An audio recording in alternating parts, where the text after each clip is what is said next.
Well, Larry is a legend in the comic book world for his work on G.I. Joe and numerous other characters. A lot of people don't know that Larry is also a military veteran and a master of martial arts, having studied Kudokan, Judo, Kyudo, and Aikido, which is the Japanese art of drawing the sword. Larry's also an accomplished musician and actor. Hang on a minute. I'm going to clear my throat. I don't know why that's been bugging me lately.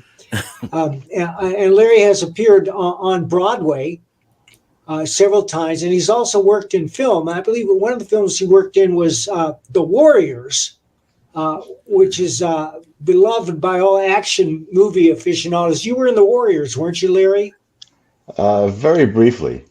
Yeah, well, I worked on it. I worked on it over a week for night shoots, and then all the stuff with the gang that I was in was cut. Because that's always fun. Well, no, the guy that was supposed to have been the president of the Warriors broke his leg in the second week of production, and they had to rewrite pretty much everything. Wow. and scrap everything that he had been in, the scenes that he'd been in where he was still the president. So. Wow. That's a little bit of trivia most people don't know, I'm sure. Like a lot of New York comic book professionals, you began working with Wally Wood, didn't you? Yeah. And who was with Wally Wood at that time? Oh, Gray Morrow, Ernie Colon, and through Woody, I met, even before I worked for him, I had met Al Williamson. Because there used to be this community of comic book artists on the Upper West Side of Manhattan in the late 50s and 60s, and that included Wally Wood and Al Williamson and half a dozen other creators. Sort of a comic book ghetto. Yeah. Of sorts. There was a feeling of community there. That they all knew each other. They hung out together. Right. They all ate at the same place. But most people don't know that you're also a comic illustrator. I remember a title you did for Atlas. Wolf the Barbarian. That's right. Well, no, I had to. I never considered myself a writer. I've always been drawing, and I sold my first cartoon to Castle of Frankenstein magazine when I was 16. So that's in the mid 60s. Wow. And then in the later 60s, I worked in undergrounds in New York. I had work in Gothic Blimp Works, which was sort of the Sunday funnies of the East Village Other, and the other creators that were. That was at first it was edited by Von Bodie, and then it was taken over by Trina Robbins and Kim Deach, and the other artists and writers that were represented in that tabloid were R. Crumb, Spain Rodriguez, Art Spiegelman, Jay Lynch,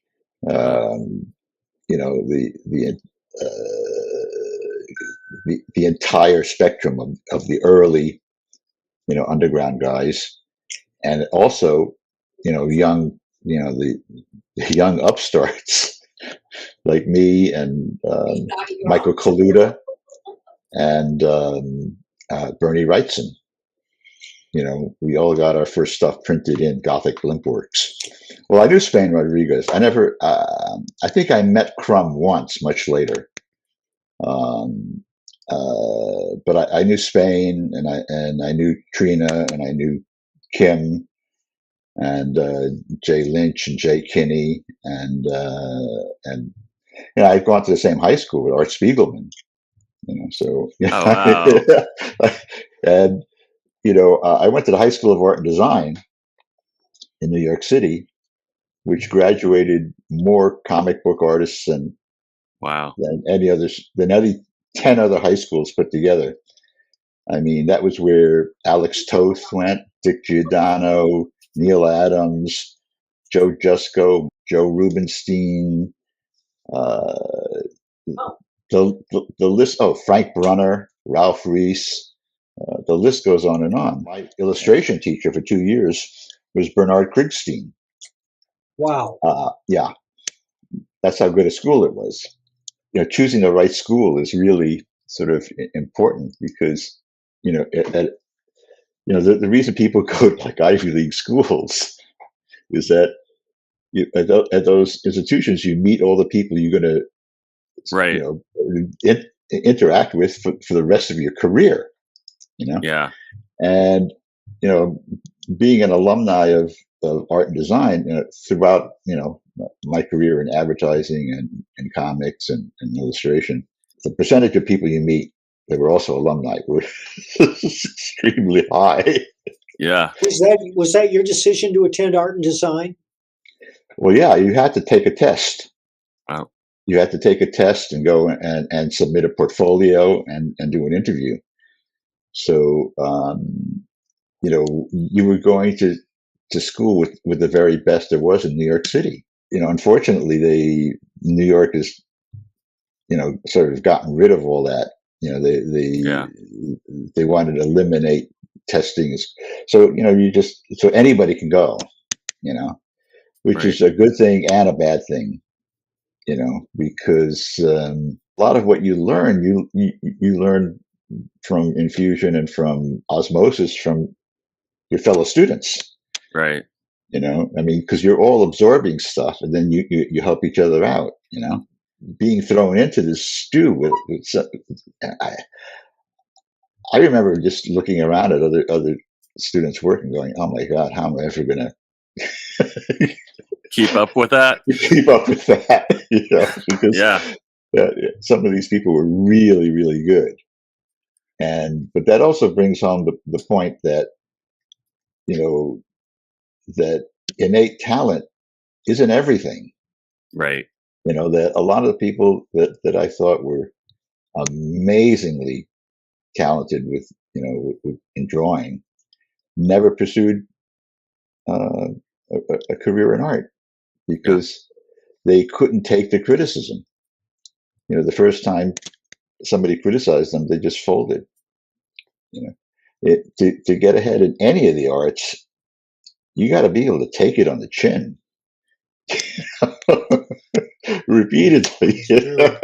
Yeah. Because people will constantly tell you that you suck. Late 1971 or early 72. I'd just gotten out of the army. Needed a job. I didn't want to go back to drawing shoes. So my friend Ralph Reese hooked me up with Wally Wood, and I became his assistant. I, would autograph pages and look up scrap and do backgrounds, and the first thing he did was he taught me how to letter. He taught me the Gaspar Celedino alphabet, and because he said, "Look, if I can't teach you how to letter, I can't teach you how to ink. This is all interesting. Steps, because mastering lettering means that you're mastering these aspects of the tool. You can make a clean stroke down, clean strokes this way, and a clean curve, right? With a pen, a chisel point pen, and mastering the use of that tool is the first step. I remember after a few weeks of working for him, I said, "Gee, Woody, I've been working on all these samples, to try to get comic work. Could you take a look at my portfolio and give me some feedback?" And he looked at me and he said, "Listen, kid, I'll tell you when it stops sucking." Oh boy.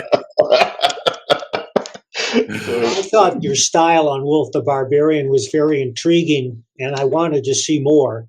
I wonder why you never pursued illustrating comics full time. Well, I did.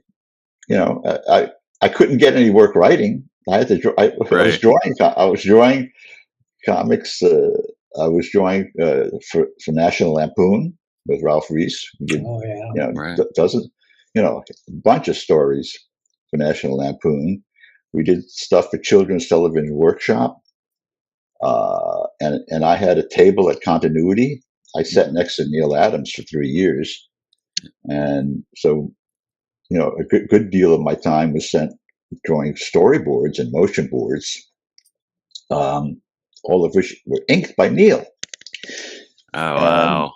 That was a big, a big lesson. When somebody who's really good, inks and corrects your stuff, you learn an awful lot. You learn, basically you learn what to stop doing. Don't do that anymore. Continuity and Wally Wood were kind of rites of passage for many comic book illustrators in New York, just as Dan Adkins was for comic book illustrators in Ohio. Well, Dan Adkins came through the Wally Wood studio. He did. Yeah. Dan Adkins was a Wally Wood assistant. Oh, wow. In the 60s. So was Ralph Reese. So was Wayne Howard, Paul Kirshner, a whole bunch of guys. And an entire army of comic book people passed through Neil Adams' studio. I mean, he needed warm bodies in their penciling. Yeah. And so you had Carl Potts and Pat Broderick and Bob McLeod and Terry Austin and Bob Wyacek, and scores of others. Was Val Mayerick among them? Val Mayerick, he was at the studio a lot because his wife at that time, Polly Law, was a colorist at Continuity. And so was Lynn, what was her last name? Farley? Yeah, Lynn Varley and Polly Law were the principal colorists at a certain time at Continuity. So, they sat there with a big box of AD markers, colored all the storyboards and motion boards. How'd you get into Marvel? Well, I got into DC first because Neil Adams was entrenched in DC, and he basically stuck his foot in the door and kept it open for a bunch of people. I mean, he's the one that got DC to use Jeff Jones for covers. He got Mike Kaluta in there. He got Bernie Wrightson in there. Because these are all people that they didn't have styles that looked anything at all like what DC had been doing. Yeah. I mean, both houses had house styles. I mean, at DC, if you looked like Schaffenberger or Gil Kane or any of these other guys, that seemed, or Carmine Infantino, there was a look, and at Marvel, your yardstick was John Romita Sr. Yeah. And these more illustrative styles, were like, the editors at that time didn't know what to do with them. I remember when Michael Golden showed up at DC, all the other editors said, "Oh, this stuff is too cartoony. It looks like kiddie stuff. Can't use it." And I was an editor at DC at that time, and so was Al Milgrom. And both Milgrom and I looked at his work and went, "Holy smoke!" Yeah. We got to lock the door and make sure he doesn't leave the building until we get him a script. basically. His And, Batman stories are unforgettable. yeah. Well, Milgrom gave him his actual first job, which was a Batmite story. It was like a short Perfect. Batmite story. And then while he was doing that, I convinced Russ Heath to ink Michael Golden on Mr. Miracle. So I got him to do 2 issues of Mr. Miracle, both inked by Russ Heath, and only one of them was ever printed. So DC's, since 1978, has been sitting on a Mr. Miracle story, an entire finished book, penciled by Michael Golden and inked by Russ Heath. It's insane that they don't put that out. But a lot of companies have some amazing stuff sitting there. Yeah. That they don't. That the editors that procured this stuff are long gone, and the current regime has no idea what's sitting in those inventory drawers. Most comic book fans associate you with G.I. Joe more than any other title. And that and Wolverine, probably, yeah. Yeah. You were probably the most prolific writer of G.I. Joe. How did you come by that gig? I was the last person they asked. Didn't you pitch an idea for Fury Force or something like that? A year before that, I pitched an idea called Fury Force, which is like the son of Sergeant Fury, who's like a Green Beret, NCO, and he has this special team of anti-terrorist force that operates out of a secret headquarters that's under the chaplain's assistant school in Staten Island. And that was rejected soundly by Marvel. They said, no, we can't sell this stuff. So a year later, Hasbro comes to Marvel and they want a Marvel comic of G.I. Joe. So I think it was Shooter asked every contract writer, and all the contract writers turned it down, and he asked all the non-contract writers, and they all turned it down. And then he went from office to office, editorial office, asking the editors, assistant editors, and anybody else who was hanging out in the office if they wanted to write this book, and they all turned it down because nobody thought a military comic would go. Plus, it was a licensed book, and licensed books were the bottom of the barrel. They paid the lowest rates because they took the licensing fee off the top of the page rate. Right. Which meant that if you were an A-list artist or a B-list artist, even, why would you spit in your wallet to work on a licensed book? Yeah. You'd be making less than your page rate. But I've been trying to get writing work from Marvel for a year, and nobody would give me any writing work. They would say, "Oh, you're a penciler. You're an artist. You can't write," which is logical since all the editors were writers. Yeah. And they were in the business of giving each other work. Yeah. Military background made you perfectly suited to write G.I. Joe, and it probably that was totally by accident, though. I mean, I know it was. I was literally the last person they asked. I know.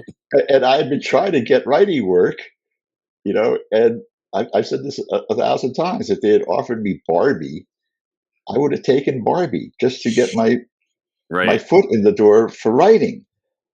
I remember handing in that first script and thinking, "Oh, geez, I've shot my wad. I have no idea how to, keep going with this." And I felt like that with every single issue I've ever written. I'm in the midst of writing number 302. Oh, wow. And I still feel the same way. Like I'm jumping into the deep end of the pool with no life preserver. But also, getting back to what Mike was saying, this was in 1982. I'd been out of the service for over 10 years. everything had changed. You know? the SOPs and the uniforms and all the equipment, everything was different. So I still had to do a lot of research, and I had good contacts for that. I had a friend of mine, Lee Russell, had done 2 tours in Vietnam, the engineers, and he was one of these guys who was sort of a buff, a lot of guys get drafted, or they're in the army, and they, a tank goes by and they go, oh, it's a tank, but he knew but Lee would know, oh, that was an M something, and with the air cav modifications. Yeah. I remember one issue you did when somebody pulls a 45 automatic on the protagonist, and the protagonist reached out and released the magazine from the bottom of the pistol. Do you remember that? Yeah. Well, that's something you could, if you grab a 45 auto from the top on the slide and you push on it, it becomes impossible for them to fire it, and you reach down with your index finger and press the magazine release. If the arm is held upright like this, and the pistol is in fairly good condition, the magazine just drops out. Most combat 45s are Chevy to do that. You want to be able to just drop your magazine without having to pull it out, right? Right. So that you can just drop it and boom, So if you do that, you drop the magazine, and then you push back on the slide, you can lock it open. It ejects around, it's in the chamber, and it locks it open. So you've got an inoperable firearm. I wouldn't recommend doing it in real life. No. Yeah. Most comic book writers don't have any experience with guns. No, but what I actually did was I took out my own 45 and I did it. Made sure that it actually worked. Yeah. And you're right. A lot of people, who write or draw comics, don't know how the stuff works. That's why I did write a short piece on firearm and explosive facts for comic writers. Because I was always bothered by the constant repetition of misinformation, like the acrid stench of cordite. I mean, that always bugged me. I mean, I think because Conan Doyle used it, I think and after Conan Doyle used it, every crime writer and mystery writer would say, refer to the acrid stench of cordite. But they stopped using cordite when they invented smokeless powder, something like in 1892 or something like that. Yeah. There's no cordite in any modern firearm ammunition. The article that you wrote, where was it published? The which? Oh, it wasn't published. It was just a flyer sheet that I handed out to writers. Yeah. I don't very much still have it. Very much like the Wally Wood's 22 panels. Oh yeah, well that's has lived on, thank God. I don't suppose you still have the essay that you wrote. Yeah, I have it digitally someplace. Yeah, I would love to see that. It's all about things like, you can't put a silencer on a revolver. Yeah, and nomenclature. It's like it's a magazine. Not a clip. A clip is something different. A silencer is a misnomer. It's a suppressor. Yeah. Things like that. Because a lot of stuff has been just promulgated and passed on. And it's wrong. It bugs me. I still see in movies and TV shows snipers, attaching a scope and then using it. right away. And then after they've attached the scope, they're fiddling with the knobs. And in half those cases, the supposed knobs they're fiddling with are the protective covers that keep you from messing with the settings of the actual knobs. You have to unscrew those things.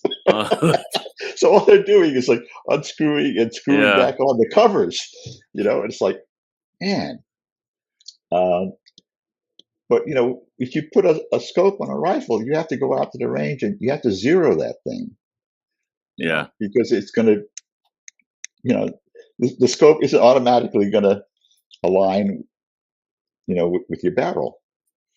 You have to make it align. Yeah. Did you see American Sniper? I think so, a while ago. Yeah.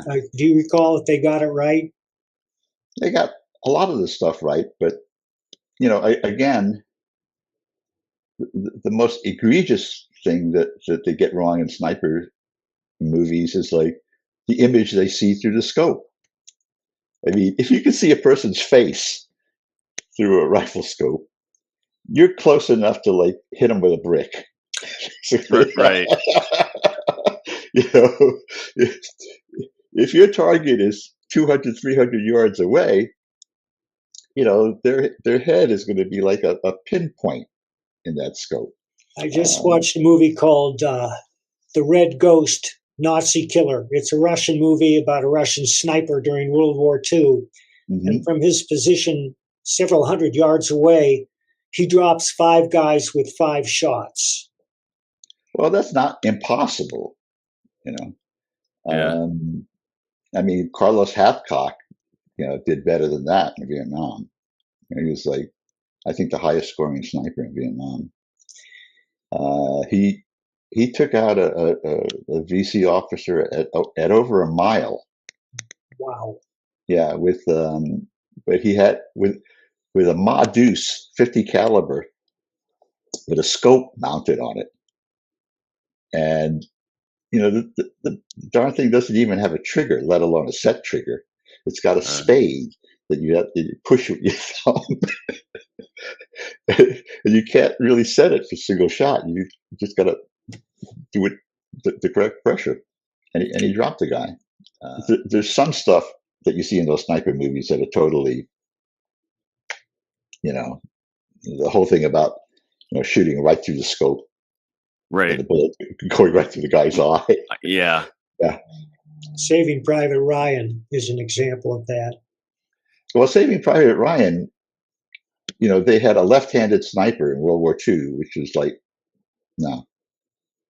You had to be right-handed to qualify for sniper school.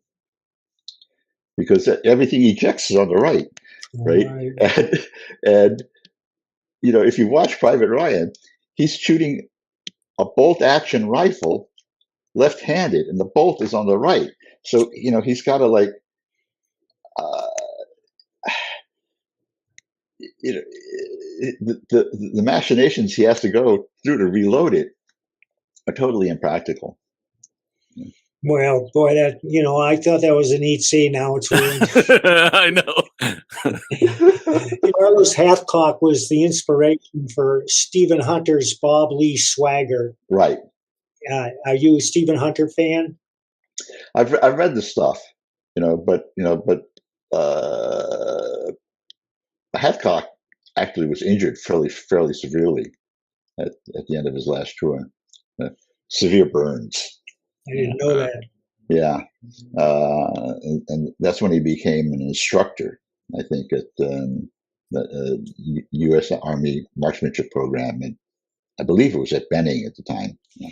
Your martial arts experience has also affected the way you write or draw fight scenes. I like to have cause and effect in my fight scenes. I think the turning point in American audiences with this type of fight visualization happened after The Matrix. Because prior to The Matrix, the majority of fight scenes in American movies were more balletic. They were intercuts. Like I would like swing, and then you'd cut to like a guy, right? Right. That's how they did it. Yeah. You've seen The Treasure of the Sierra Madre. Yeah. That's probably the most realistic fight scene I've ever seen in a movie. Yeah, but that was because it was closer to the the Asian martial arts movie type of action where you see both figures. Yep. Right. You see the whole action, and it's not boom boom boom boom intercut. No, it was also realistic because they're clumsy, they miss, they end up tussling on the floor and rolling around.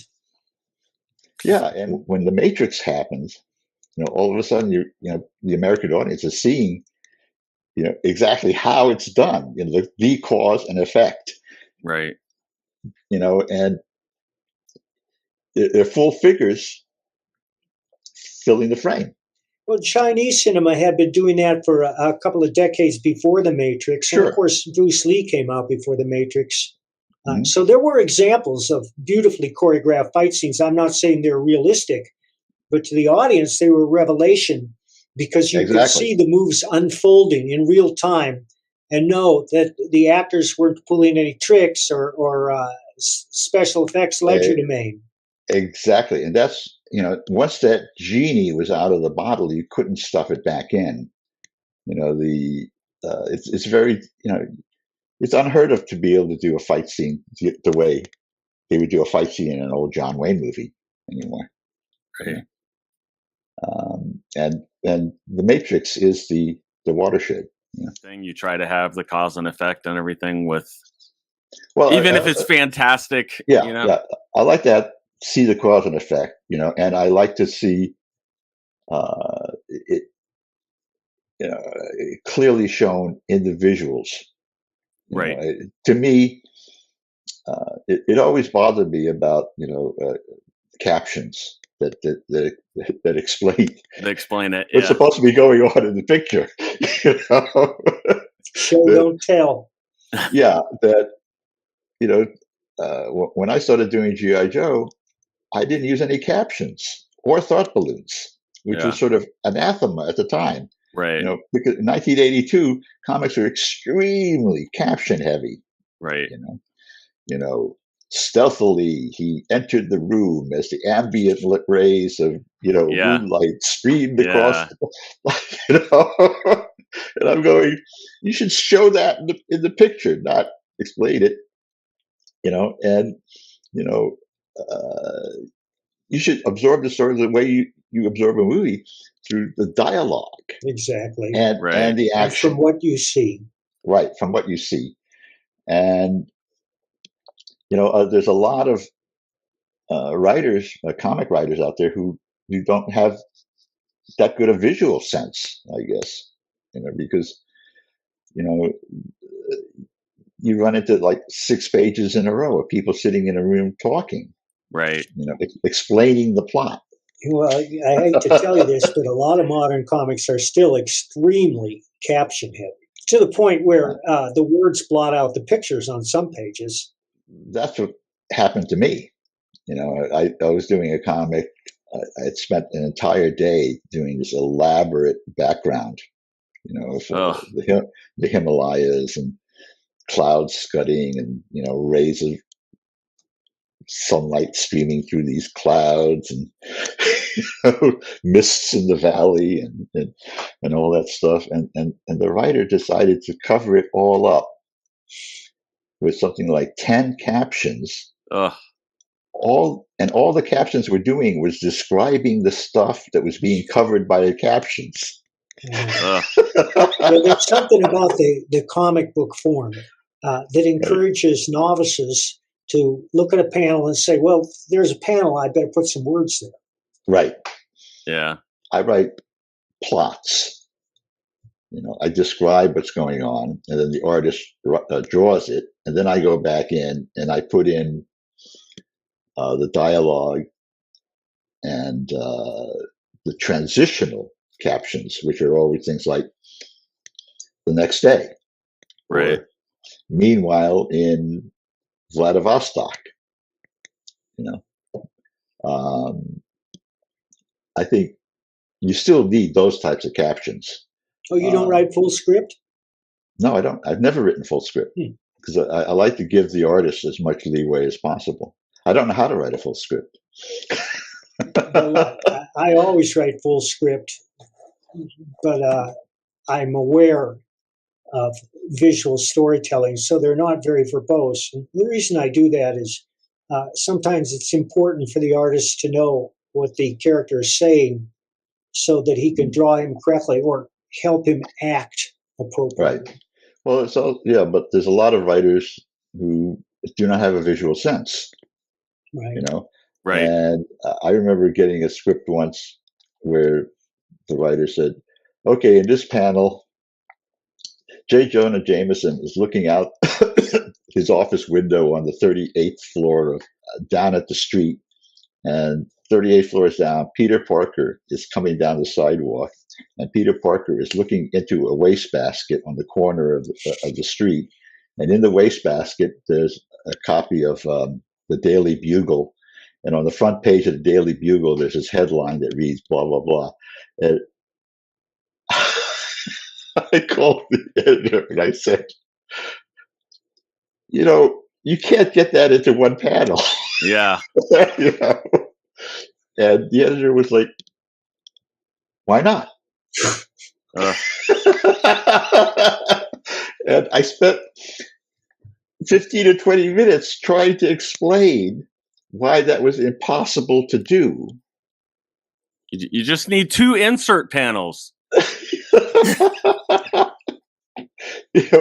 And people either have a visual sense or they don't have a visual sense. I did work on a movie once called The Wanderers, about I love that movie in the Bronx, where the lead character was supposed to, be a would-be cartoonist. So I had to draw everything that he was supposed to be drawing. And in one scene, he's on the phone talking to his girlfriend, and he's drawing her head on the wall as he's talking to her. And so they set it up so that I had to crouch behind the guy with my head under his left armpit, and my arm through the sleeve of his jacket, and so that you saw his head, and my hand. And I had to had to look at and draw at an angle like this, And so, I'm drawing this, and I got the girl's picture in my left hand, trying to draw her on the wall. And the director said, it doesn't look natural. I can't get it to, And I'm thinking, of course you can't make it look natural. I think that was Richard Price's first novel. Yeah, it was a Richard Price thing. And it contains the unforgettable line, "The Wongs are watching, the Wongs are waiting. When the time is right, the Wongs will make their move." Well, the thing is that the director got so frustrated, he said, "Okay, scrap this idea."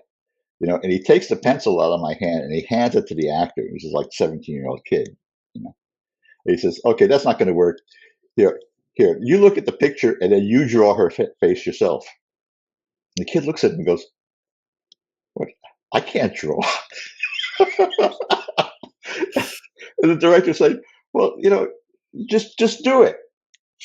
And the entire crew is standing there telling the director, "The kid can't draw." And the guy, here he was directing a movie, and he couldn't understand that this was impossible. It was mind-boggling. What happened to that scene? I don't know. I've seen the movie, but I think they ended up using the footage with my hand in it. Now I want to see it again. Should have given you a sniper scope. Then you could have seen everything perfect. What are some other films you were in? I did more TV. I was in MASH. I was in Another World, a soap opera. I was on Saturday Night Live and the Apocalypse Now skit. with Martin Sheen. Did a lot of commercials.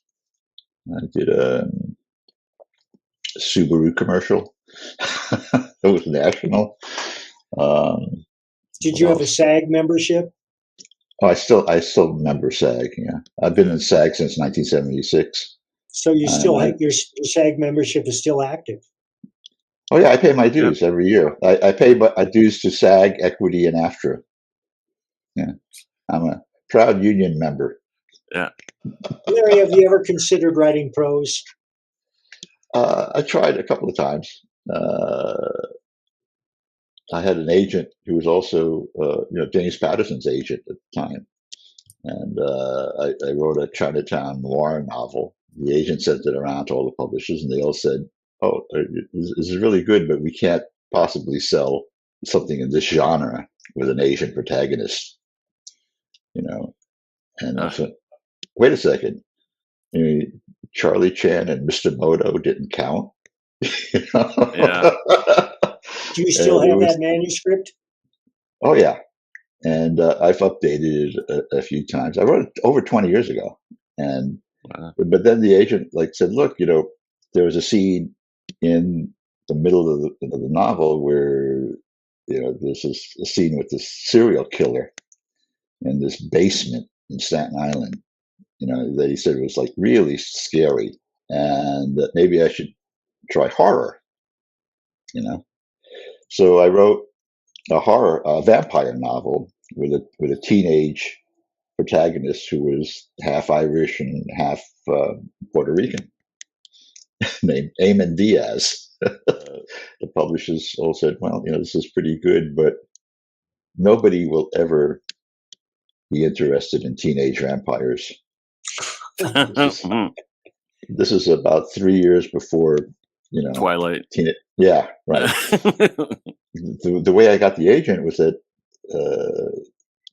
Patricia Burke, who was a VP of Literary Acquisitions at Paramount, read my Chinatown noir novel, and she's the one who got me the agent. And she also sent it to Chow Yun-fat. If he was interested in it, they could package it, right? And unfortunately, that happened right, before The King and I was released, and it was like a major, major flop. I think it was it Jodie Foster was in it with him? You're not talking about a remake of the musical. Yes. Yeah. I had no idea such a thing even existed. Yeah, and the reason why is because it was it lasted maybe 2 days at the theater. I see. Yeah. And so all of a sudden, everything with Chow Yun-fat connected to it, was anathema. Getting a movie done is so difficult. Yeah. I created a character, a book for Marvel back then called Mort the Dead Teenager, because it was at a time when Marvel was was in hock, basically. Yeah. They had signed deals for all these movie deals, and nobody was making the movies. Cameron was sitting on Spider-Man, and nothing was coming out. Meanwhile, DC was churning out Batmans left and right. Yeah. So I went to an editorial meeting at Marvel, and I said, "Look, all our characters are mortgaged. They've got deals pending on them, and nobody's making these movies. Why don't we create some new characters that could be made into movies for cheap, that don't require really expensive special effects?" Yeah. So they said, "Well, what do you got?" And off the top of my head, I said, "How about something like Mort the Dead Teenager?" That's all I had was a title. Yeah. And surprisingly, they all said, "Great, go ahead and do it." So I had to come up with this thing. Sold maybe 20 copies. So it was published. One copy ended up on Steven Spielberg's desk. Nice. And Spielberg loved it. And DreamWorks wanted to option Morta did Teenager, and Marvel wasn't returning their calls Oh, because what I didn't know at the time was that because Marvel was on the block, they were trying to sell it, yeah, and a media company like Marvel or DC, its value is linked to the value of their IPs, their characters, right. right? So if somebody makes a movie of one of your characters and it tanks, it Yeah. devalues your entire line. So Yep. they were quashing any movie deals because they didn't want to have something come out and suck. Right. I get a call from DreamWorks. They said, "How come? What's wrong with Marvel? They're not even, they're not responding." I tried to explain what the situation was, and they said, "Look, would it help if we had Steven talk to Stan?" I said, "Well, I'll ask Stan." So I call up Stan Lee, and I said, because Stan Lee had written me a note when the first issue of Mort came out, saying that he loved the book. I only ever got 2 notes from Stan telling me he liked my what I was putting out. And that was for Mort the Dead Teenager and for the Nom. Right. Nice. That was one thing about Stan. He had a good eye. Yeah. Stan says, if I were to have lunch with Steven Spielberg tomorrow about Mort the Dead Teenager, I'd get up on a plane the next morning and fly out back to New York and go have lunch with the Suits and Marvel.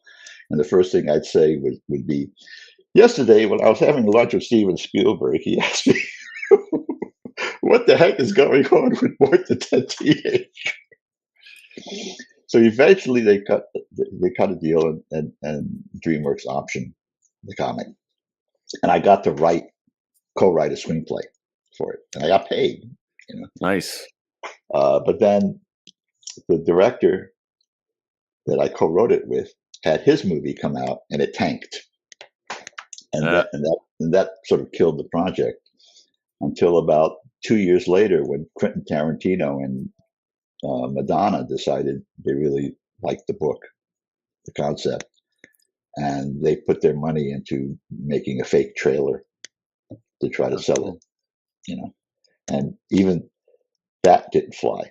I had a property that Steven Spielberg, Quentin Tarantino, and Madonna all wanted to make, Right. and they couldn't make it fly.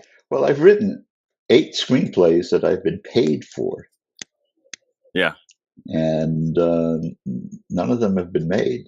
2 that I co-wrote were made as really low budget indie features. How'd they turn out? Were you happy with them? Yeah, well, the last one I did was Ghost Source Zero with Mark Cheng, and we crowdsourced that, and we fulfilled it. We came in, we finished the movie, and miraculously we got distribution from Sony in China, Japan, and Korea.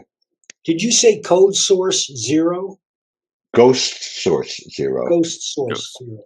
You can see it on YouTube, I think.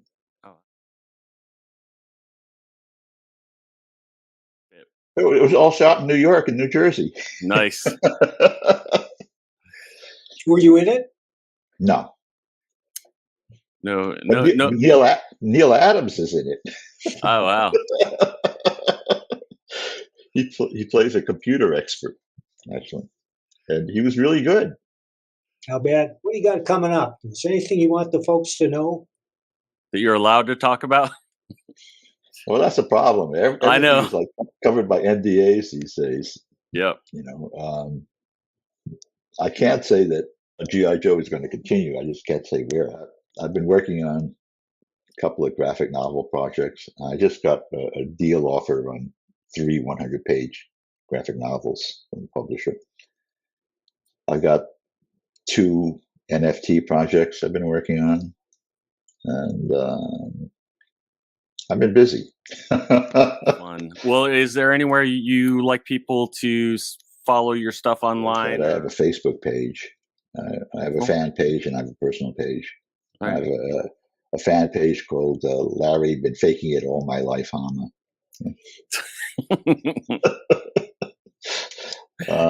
He's so arrogant. Well, that's the thing. Is that, I always felt that I've been faking it, because I actually really don't know how to do anything. You just have to, like I said before, jump in the deep end of the pool. And see if you can swim it. The other analogy I make is, when the train comes in the station, you better get on it, because you don't know when that train is ever going to stop at your station again. That's right. Yeah. That's, how I got into acting, totally by accident. I got into comics totally by accident. I'd wanted to be a fashion designer as a kid, and I in junior high school, I had a subscription to Vogue. Wow. And I got to High School of Art and Design, and my first day there, I'm sitting in the cafeteria, and this kid comes up to me and he says, "Hey, do you like comics?" And I said, "No." He said, "But I do." and he started talking, and he was very convincing. He said, I know some real cartoonists. You want to go visit a real cartoonist? And he dragged me over to that day. He dragged me over to Larry Ivy's house, who was putting out a book called Larry Ivy's Monsters and Heroes, and he was a major fan. He did some freelance work for Wally Wood, and that's how I ended up meeting Wally Wood. At Larry Ivy's house is where I met Bon Voti. I met Jeff Jones and Jeff and Wheezy Jones at Larry Ivy's house. I met, everybody that was in that Upper West Side community.